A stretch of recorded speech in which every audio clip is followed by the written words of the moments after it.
Kisah Kuku Tamita. Kisah di balik syair Dhamma pada Papavaga 124. Apabila seseorang tidak mempunyai luka di tangan, maka ia dapat menggenggam racun. Racun tidak akan mencelakakan orang yang tidak luka. Tiada penderitaan bagi orang yang tidak berbuat jahat.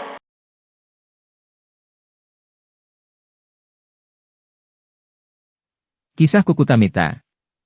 Di Rajagaha terdapat seorang putri orang kaya yang telah mencapai tingkat kesucian Sotapati pada usia yang masih muda. Suatu hari, Kuku Tamita, seorang pemburu datang ke kota dengan kereta untuk menjual daging rusa.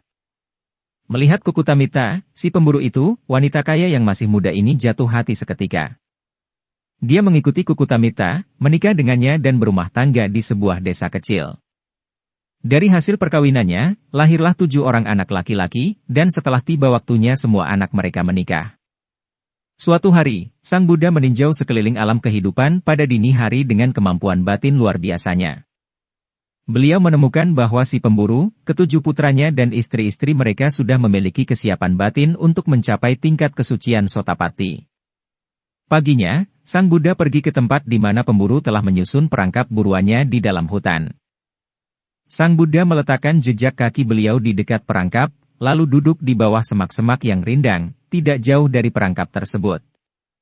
Ketika pemburu datang, dia melihat tidak ada binatang di dalam perangkap. Sebaliknya, dia melihat jejak kaki dan menduga bahwa seseorang telah datang sebelumnya dan melepaskan binatang tersebut.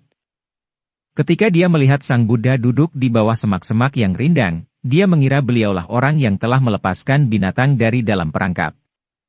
Dengan marah pemburu itu mengeluarkan busur dan anak panahnya untuk memanah Sang Buddha.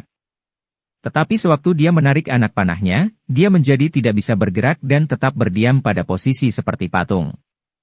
Anak-anak pemburu itu menyusul dan menemukan ayah mereka.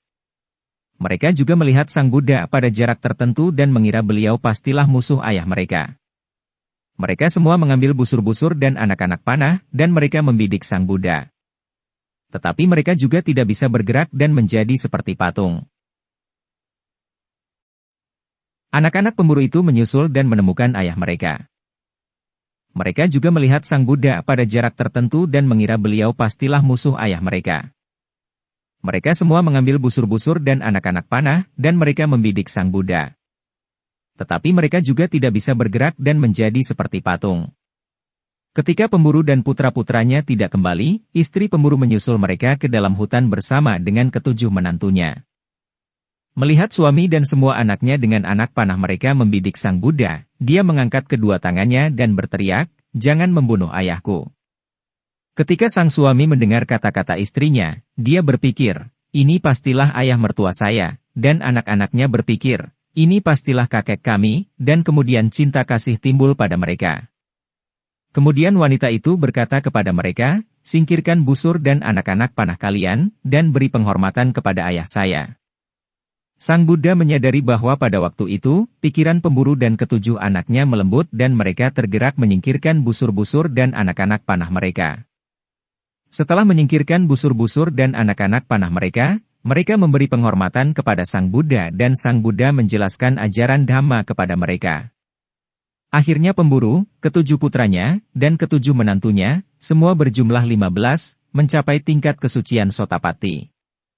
Kemudian Sang Buddha pulang kembali ke vihara, dan memberitahu kepada Ananda Thera dan bikhu-bikhu lain perihal Kuku Tamita dan keluarganya yang telah mencapai tingkat Sotapati pada dini hari.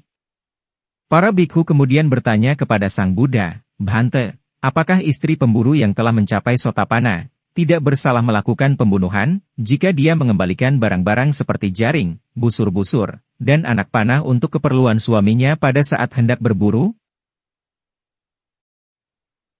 Terhadap pertanyaan itu, Sang Buddha menjawab, "Para bikhu, para Sotapana tidak membunuh, mereka tidak mengharapkan yang lain terbunuh.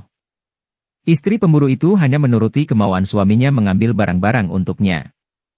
Seperti halnya tangan tidak luka, tangan itu tidak dapat dimasuki racun. Juga karena dia tidak mempunyai niat melakukan kejahatan, maka dia tidak melakukan kejahatan." Apabila seseorang tidak mempunyai luka di tangan, maka ia dapat menggenggam racun. Racun tidak akan mencelakakan orang yang tidak luka. Tiada penderitaan bagi orang yang tidak berbuat jahat.